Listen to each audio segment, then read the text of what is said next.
नमो बुद्धाय। नमो बुद्धाय। आज या ठिकाणी ऐतिहासिक बुद्धविहार धम्मभूमी या ठिकाणी या पत्रकार परिषदेला आपण सुरुवात करत आहोत। बुद्धविहार समन्वय समितीच्या 4थ्या राष्ट्रीय अधिवेशनानिमित्त आपण या ठिकाणी ही पत्रकार परिषद घेत आहोत। खरं तर ज्या ठिकाणी डॉक्टर बाबासाहेब आंबेडकरांनी 1200 वर्षानंतर परागंदा झालेला बुद्ध धम्म या ठिकाणी स्थापन केला, बुद्ध धम्माची पुनर्स्थापना करण्याचा हा ऐतिहासिक देहू रोडला मिळाला, त्या ठिकाणावरून आज आपण या ठिकाणी पत्रकार परिषदेमध्ये आहोत। तर या ठिकाणावरूनच या राष्ट्रीय अधिवेशनाच्या 4थ्या अधिवेशनाच्या निमित्ताने जे उल्हासनगरला आहे त्या निमित्ताने या बुद्धविहार समन्वय समितीचे केंद्रीय अध्यक्ष राष्ट्रीय अध्यक्ष अशोक सरस्वती बौद्ध हे या ठिकाणी आहेत। तसेच आमचे मार्गदर्शक बुद्धविहार कृती समितीचे संस्थापक अध्यक्ष भीमपुत्र टेक्सास दादा गायकवाड हे सुद्धा या ठिकाणी आहेत। त्यासोबतच बुद्धविहार समन्वय समितीचे आनंद हे सुद्धा या ठिकाणी आहेत। मी या सर्वांचं या ठिकाणी स्वागत करून त्यांना विनंती करतो की आजच्या या बुद्धविहार समन्वय समितीच्या 4थ्या राष्ट्रीय अधिवेशनाच्या निमित्ताने आपण मी आपल्या सगळ्यांचं मनापासून स्वागत करतो आणि आपल्या माध्यमातून देशातल्या विशेषतः महाराष्ट्रातल्या सर्व लोकांपर्यंत बुद्धविहारांच्या 4थ्या राष्ट्रीय अधिवेशनाचं निमंत्रण जाईल अशी अपेक्षा व्यक्त करतो। बुद्धविहार समन्वय समिती अधिवेशनाच्या आयोजनासाठी फक्त पुढाकार घेत आहे। हे अधिवेशन बुद्धविहार समन्वय समितीचं नाही। मग हे अधिवेशन कशाचं आहे? देशामध्ये जेवढे बुद्धविहार असतील त्या सगळ्या बुद्धविहारांचं हे राष्ट्रीय अधिवेशन आहे। त्याच्यामध्ये हीनयानी आहेत, महायानी आहेत, तंत्रयानी आहेत, वज्रयानी आहेत। त्यामध्ये शिलोंचे बौद्ध आहेत, इथले बंगालचे बरुआ बौद्ध आहेत, चकमा बौद्ध आहेत, लामा बौद्ध आहेत, तिबेटियन बौद्ध आहेत। जो बौद्ध उपासक बुद्धाच्या विशुद्धी मार्गाला फॉलो करतो त्याचा प्रवाह कोणताही असो, मग ते धम्मपाल अनागारिकाच्या माध्यमातून पुढे येवो, दलाई लामांच्या माध्यमातून पुढे येवो, संघरक्षित बंतेजींच्या माध्यमातून पुढे येवो, की बाबासाहेब आंबेडकरांच्या धम्मक्रांतीनंतर त्या माध्यमातून ते पुढे येऊ। शेवटी आम्ही सगळेच्या सगळे बौद्ध आहोत आणि म्हणून बौद्धांनी वर्षातून 2 दिवस कॉमन मिनिमम प्रोग्राम घेऊन एकत्र बसलं पाहिजे, चर्चा केली पाहिजे, काही निर्णय घेतले पाहिजेत आणि वर्षभर त्याची अंमलबजावणी केली पाहिजे। पहिलं राष्ट्रीय अधिवेशन नाशिकला झालं 2023ला, 2024ला पुण्याला झालं, 2025ला तिसरं राष्ट्रीय अधिवेशन संभाजीनगर म्हणजे औरंगाबादला झालं आणि 2026ला हे 4थं राष्ट्रीय अधिवेशन कोकण प्रदेशामध्ये मुंबई प्रदेशामध्ये उल्हासनगरच्या शहीद जनरल अरुण वैद्य टाउन हॉल उल्हासनगर 3 जिल्हा ठाणे या ठिकाणी होत आहे. या अधिवेशनाचे अध्यक्ष अखिल भारतीय भिक्खू संघाचे कार्याध्यक्ष पूजनीय डॉक्टर भदंत उपगुप्त महास्तवीर, जे पूर्णा जिल्हा परभणी या ठिकाणी त्यांचं प्रशिक्षण केंद्र आहे, त्यांच्या अध्यक्षतेखाली हे अधिवेशन होऊ घातलेलं आहे. 28 फेब्रुवारी शनिवार आणि 1 मार्च रविवार 2026 रोजी हे अधिवेशन त्या ठिकाणी होईल. याचं उद्घाटन कामगार नेते आणि रिपब्लिकन पार्टी ऑफ इंडिया सेक्युलरचे राष्ट्रीय अध्यक्ष श्यामदादा गायकवाड, जे अंबरनाथला राहतात, तर त्यांच्यापेक्षा दुसरा उद्घाटक म्हणून योग्यतेचा या अधिवेशनाला प्रमुख पाहुणे समारोपाच्यासाठी भारतीय बौद्ध महासभेचे कार्याध्यक्ष आणि विश्वस्त यशवंतराव आंबेडकर यांचे चिरंजीव बाबासाहेब आंबेडकर यांचे नातू डॉक्टर भीमराव यशवंतराव आंबेडकर हे प्रमुख पाहुणे असतील आणि समारोप त्यांच्या भाषणाने होईल. उद्घाटनाच्या कार्यक्रमाला प्रमुख पाहुणे म्हणून जे महाबोधी विहार बौद्ध गयेचं जे आहे ते मुक्त करण्यासाठी त्यांनी अलीकडच्या काळात जे पुढाकार घेतला आणि त्या आंदोलनाला देशभर नव्हे जगभर त्याला एक स्वरूप दिलं, ते आकाश लामा आणि तमिळनाडूचे बौद्ध नेते जी मोहनन हे उद्घाटनाच्या कार्यक्रमाला प्रमुख पाहुणे राहतील आणि समारोपाच्या कार्यक्रमाला बुद्धिस्ट समाज संघ गोंदियाचे अध्यक्ष उमेश नागदिवे आणि राजस्थानचे बौद्ध नेते भेरूलाल नामा बौद्ध हे त्या कार्यक्रमाचे समारोपाच्या कार्यक्रमाचे अतिथी राहतील. हे अधिवेशन आम्ही महिलांना आणि युवकांना समर्पित करीत आहोत. महिलांच्या सत्रामध्ये देशातील महिला प्रतिनिधी बोलतील आणि त्याचं अध्यक्षस्थान दिल्ली विद्यापीठाच्या प्रोफेसर डॉक्टर हेमलताताई महेश्वर ह्या अध्यक्षता करतील आणि त्या चर्चासत्राचा विषय बुद्धविहार संस्कृती निर्माण करण्यासाठी महिलांची भूमिका काय असेल, तर या विषयावर गुजरातच्या डॉक्टर रंजना वाणकर, मध्य प्रदेशच्या स्नेहलता चौकीकर,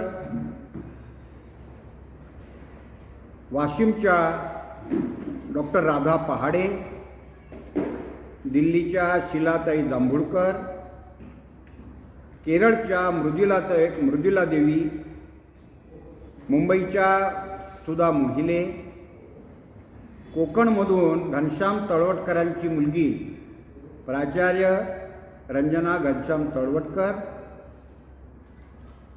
जिल्हा न्यायाधीश म्हणून ते निवृत्त झाले त्या सुधाताई मनवर, ग्रासरूटमध्ये बौद्ध महिलांमध्ये काम करणाऱ्या आणि विशेषतः अनाथ मुलांमध्ये काम करणाऱ्या नंदाताई वंजारे, एक मुस्लिम महिला जी पाली भाषेवरती काम करते आहे आणि धम्मलिपीवरती काम करते आहे, प्राध्यापिका झेबा शेख, कल्याणच्या आंबेडकरी विचारवंत प्राध्यापिका डॉक्टर अनुप्रिया खोब्रागडे, रायगडच्या ॲडव्होकेट डॉक्टर नीता गंगावणे, पुण्याच्या रंजना भागवत, छाया डोये आणि उल्हासनगरच्या माधुरी भालेराव या महिला या सत्रामध्ये आपली भूमिका मांडतील आणि याच्यावर चर्चा करतील आणि मार्गदर्शन पण करतील. याचं प्रास्ताविक महिलांच्या संघटिका स्मिताताई खैरनार आणि सूत्रसंचालन मेहराताई गायकवाड ह्या करणार आहेत. युवकांच्या सत्राचाही विषय वर्तमान अवस्थेत युवकांची शक्ती, धम्मक्रांतीमध्ये काय भूमिका आहे युवा शक्तीची, तर या विषयावरती जो परिसंवाद होते आहे, चर्चासत्र होते आहे. तर गोव्याचे, ज्यांना आम्ही गोव्याचा आंबेडकर म्हणतो, डॉक्टर उल्हास आंबेडकर, त्यांचं आडनाव चांदेलकर आहे पण आम्ही त्यांना आंबेडकर म्हणतो, ते अध्यक्ष राहतील. आणि त्यामध्ये देहू धम्मभूमीचे राहुल खांडेकर, सुप्रीम कोर्टाचे तरुण वकील ॲडव्होकेट अभिषेक राज सिंग दिल्ली, तामिळनाडूचे डॉक्टर भारती प्रभू, प्रतापगड उत्तर प्रदेशचे प्राध्यापक अभिनिवेश कुमार सरोज, टीचच्या स्कॉलर ज्या दिल्लीला असतात प्रांजली कुरील, सासाराम बिहारमधून प्रीती बहेन, पुण्याच्या वनश्री वनकर, नागपूरच्या सुविता विश्वनाथ लोखंडे, नाशिकचा युवक डॉक्टर प्रबुद्ध खरे, अमरावतीचा समता सैनिक दलाचा कार्यकर्ता देवेंद्र खांडेकर, उल्हासनगरचे प्राध्यापक राजेश सोनवणे, मुंबईचे अमोल बोधीराज आणि औरंगाबादचे प्राध्यापक भारत शिरसाट हे युवक या सत्रामध्ये चर्चा करतील. तिसरा जो अभिनव कार्यक्रम घेतला तर ते पॅनल डिस्कशन ठेवलेलं आहे. तर ते पॅनल डिस्कशनचं सूत्र सांभाळतील IITian राजेश कांबळे. आणि यामध्ये जे भाग घेणार आहेत ते रमेश कटके, डॉक्टर पल्लवी दराडे ज्या IRS आहे, प्राध्यापिका विशाखा कसबे नाशिकच्या, प्राध्यापक डॉक्टर रवींद्र मुंद्रे अमरावती आणि डॉक्टर अक्षम दिलीपराव आंबेडकर जे मुकुंदराव आंबेडकरांचे नातू आहेत, उस्मानाबादचे डॉक्टर सुधीर कांबळे आणि पाली मुंबई विद्यापीठाचे पाली विभागाचे प्राध्यापक राहुल राव हे या पॅनल डिस्कशनमध्ये सहभागी होतील. आणि त्यांचा विषय आहे बुद्ध विहार संस्कृति निर्माण एवं धम्म क्रांति गतिमान करने में युवा और महिलाओं की भूमिका. बुद्ध विहार समन्वय समितीचा राष्ट्रीय अध्यक्ष म्हणून अशोक सरस्वती आणि महासचिव म्हणून डॉक्टर आनंद भालेराव हे मुख्य आयोजक आहेत.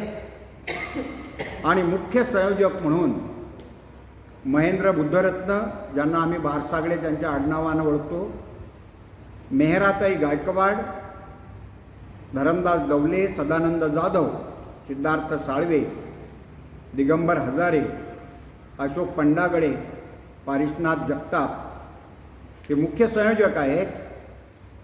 आणि यामध्ये मार्गदर्शक समिती, विषय नियामक समिती, निवास समिती, धम्मनिकाय स्मरणिका प्रकाशन समिती, भोजन समिती, शिष्टाचार समिती, आर्थिक नियोजन समिती, प्रचार समिती, प्रसिद्धी समिती, महिला व्यवस्थापन समिती, मंच सजावट, निमंत्रक समिती, अशा 100 लोकांची ही आयोजन समिती निर्माण करण्यात आली आणि ही 100 लोक गेल्या 1.5 महिन्यापासून या अधिवेशनाला यशस्वी करण्यासाठी राबत आहे। या अधिवेशनासाठी देशातील 700 प्रतिनिधी उपस्थित राहतील। त्यापैकी 300 प्रतिनिधी देशाच्या वेगळ्या वेगळ्या राज्यातून येतील आणि ते निवासी राहतील आणि 400 प्रतिनिधी हे मुंबई उल्हासनगर प्रांतातील राहतील, जे निवासी राहणार नाही। या अधिवेशनाच्यासाठी भारताच्या कानाकोपऱ्यातून सुविध धम्मप्रचारक, बुद्धविहाराचे प्रतिनिधी, त्यांना शक्य आहे त्यांनी स्वखर्चानं यावं। तुमच्या भोजनाची आणि राहण्याची व्यवस्था आम्ही करू। 8 दिवसापूर्वी ज्यांनी नोंदणी केली त्यांच्या राहण्याची व्यवस्था होईल। वेळेवर कुणाच्याही राहण्याची व्यवस्था होणार नाही। जे वेळेवर येतील त्यांनी आपली व्यवस्था स्वयं करावी। शिस्तीनं राहावं, हे याच्यासाठी ह्या सगळ्या गोष्टी आपण सांगत आहोत। प्रत्येकाने हे अधिवेशन यशस्वी करण्यासाठी दान पारमितेचं पालन करावं, दान द्यावं। दान गोळा करण्यासाठी त्या एरियातले कार्यकर्ते काम करत आहेत, तर त्या दृष्टीनं आम्ही सगळे लोक यासाठी आवाहन करीत आहोत। तर मला असं वाटतं की एवढी माहिती देणं हे गरजेचं होतं, ते मी दिली। काही माहिती अजून राहिली असेल तर तुम्ही काही प्रश्न असतील तर विचारू शकता, अन्यथा काही माहिती राहिली असेल तर राहुल खांडेकर आहेत, आनंद भालेराव आहेत, एकसादादा गायकवाड आहेत, BR गायकवाड आहेत, तर आपल्याला काही म्हटलं असेल तर आपण पण ते सांगावं।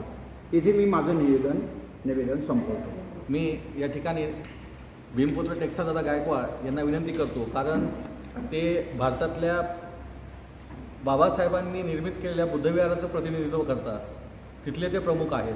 त्या निमित्ताने ज्या ठिकाणाहून या धम्माची पुनर्स्थापना झाली त्याच ठिकाणावरून दादा त्याचं नेतृत्व करत असल्यामुळे मी दादांना विनंती करतो की या अधिवेशनासाठी आपण लोकांना सामील व्हायचं आवाहन करावं आणि 2 शब्द या निमित्तानं सांगावं। नमो बुद्धाय। नमो बुद्धाय। धम्मनायक मान्यवर अशोक भाऊ, आजच्या या कार्यक्रमाचे अध्यक्ष खांडेकर आणि सर्व उपस्थित बंधू भगिनींनो, खरं म्हटलं तर बुद्धविहारांची संयोजन समिती असावी असा विचार येणं ही साधी गोष्ट नाही आणि केवळ विचार येऊने फायदा नाही, उतरवण्यासाठी सर्वस्वी पणाला लावणं हे सारं काम मी ज्यांना धम्मनायक म्हणतो ते अशोक भाऊ करतात। मला त्यांच्याबद्दल फार मोठा अभिमान आहे आणि धम्मभूमीतर्फे आमचे धम्मासंदर्भात सांस्कृतिक कार्यक्रमाचे प्रमुख राहुलजी खांडेकर हेही त्यामध्ये सर्वस्वी पणाला लावून काम करतात, याचाही मला अभिमान आहे। हे जे अधिवेशन आहे, खरं म्हटलं जे हे प्रमुख आहे त्याचे अध्यक्ष भदंत उपगुप्त, मी साधारणपणे 40 वर्षापूर्वी त्यांची भेट झाली होती। त्यावेळेस ते अगदी लहान होते, म्हणजे 16-17 वर्षाचे असतील, चिवरमध्ये होते। आम्ही नाट्यप्रयोग घेऊन गेलो होतो मराठवाड्यामध्ये आणि अचानक गेलो, त्यांना म्हटलं आम्हाला फार भूक लागली, काहीतरी करा। अर्धा तासामध्ये 25-30 कलाकारांसाठी त्यांनी मस्तपैकी जेवण वगैरे केलं आणि कार्यक्रमाची जबाबदारी घेतली। तिथे थिएटर नव्हतं, सिनेमा हॉल घेतला। तर आता ते असं वरती असतं ना उतर तुझं नाटक कसं साजरं करायचं मी म्हणलं हे तर सपाट करावं लागेल. मग त्यांनी तिथल्या मालकाला कन्व्हिन्स केलं आणि मध्ये होऊ द्या म्हणून. मग आम्ही सगळं ते स्टेज असं पाडून असं सपाट केला, याच्यावर सेटिंग उभारलं आणि हे केलं. त्यांनी इतकं सुरेख लहान असताना सुद्धा तिकीट विक्रीचा पैचा हिशोब हे दिला. आणि त्याच वेळेस असं लक्षात आलं की ही व्यक्ती फार महान आहे आणि ह्या 40 वर्षामध्ये त्यांनी इतकं मोठं काम हे केलेलं आहे. आणि ते ह्या कार्यक्रमामध्ये आहेत. विशेष म्हणजे श्यामदादा गायकवाडांचं जे सांगितलं, श्यामदादा गायकवाडांचे थोरले बंधू माझ्या संपर्कात होते, ते मला भाऊ म्हणायचे. श्यामदादा खरं म्हणजे चळवळीमध्ये फार मोठं त्यांचं योगदान आहे आणि त्यांना उद्घाटक म्हणून बोलवलं आहे. तर ह्या कार्यक्रमाला जास्त लोकांनी उपस्थित राहायला पाहिजे. परत डॉक्टर भीमराव यशवंतराव आंबेडकर हे समारोपाला आहे. तर ह्या सगळ्यांसाठी म्हणजे सगळे मिळून सगळ्यांना एकत्र करून हा कार्यक्रम होतो आहे. तर बौद्ध बांधवांनी ज्यांना असं वाटतं की खरोखर बाबासाहेबांचं स्वप्न जे आहे भारत बौद्धमय करायचं आणि हा त्याचा फार महत्त्वाचा कार्यक्रम आहे. या कार्यक्रमाला उपस्थित तर राहावं, पण ज्यांना उपस्थित राहता येत नाही त्यांनी यथाशक्ती दान करावं. आणि आता पुण्यामधून आपल्यासोबत रावजी खांडेकर आहे, त्यांचा संपर्क करून त्यांच्याकडे दान जमा करा आणि याला भरघोस पाठिंबा द्यावा आणि उपस्थित राहून ते ज्ञानामृत आपण प्राशन करावं अशी मी सर्वांना आग्रहाची विनंती करतो. जय शिवराय, जय जय. बुद्धविहार संविधान समितीसाठी ऐतिहासिक नमुन्याचं सदैव सहकार्य असणार आहे आणि त्यामध्ये सिंहाचा वाटा आम्ही उचलला असेल असं मी या सांगतो. मार्गदर्शक भीमपुत्र टेक्सादादा गायकवाड या ऐतिहासिक धम्मभूमी देऊळचे अध्यक्ष, त्यांनी हे जे आहे हे केंद्र असावं सांस्कृतिक सगळ्या बदलाचं. जसं दीक्षाभूमी आपण एक केंद्र मानतो धम्माचं, त्याचप्रमाणे सांस्कृतिक बदलाचं केंद्र हे ऐतिहासिक धम्मभूमी व्हावं यासाठी आमचा प्रयत्न आहे. त्यासाठी आम्ही या ठिकाणी पाली प्रचार केंद्र आणि धम्म प्रचार केंद्र दोघांची स्थापना केलेली आहे. आणि बुद्धविहार कृती समितीचं बुद्धविहार समन्वय समितीने या ठिकाणी अनेक कार्यक्रम लावून आपला जो अजेंडा आहे सांस्कृतिक बदलाचा हा इथून सुरू करावा असं सुद्धा मी या ठिकाणी त्यांना आवाहन करतो. की अशोक भाऊंनी जे सांगितलं की याच्यामध्ये एक मुद्दा असा पण आहे केडर कॅम्प 300 लोकांचा. तर त्यासाठी धम्मभूमी आपल्या सेवेत तयार आहे 300 लोकांचे घ्यायला. त्याचा सगळा जो खर्च जो असेल तो करायला म्हणजे आम्हाला आनंद वाटेल. तर ही संधी आपण द्यावी अशी मी विनंती करतो. साधुवाद दादा तुमच्या या निर्णयाला, तुमच्या या विनंतीला, जी तुम्ही म्हणजे एवढं मोठं काम करता जो विनंती करताय या विनंतीला मी खरंच तुमचं साधुवाद व्यक्त करतो. आणि नक्कीच या प्रकारे आम्ही सगळे मिळून हा कार्यक्रम या ठिकाणी यशस्वी करू अशी आपल्याला ग्वाही देतो आणि सगळ्यांचा आभार मानून या ठिकाणी ही पत्रकार परिषद संपली असं जाहीर करतो. धन्यवाद.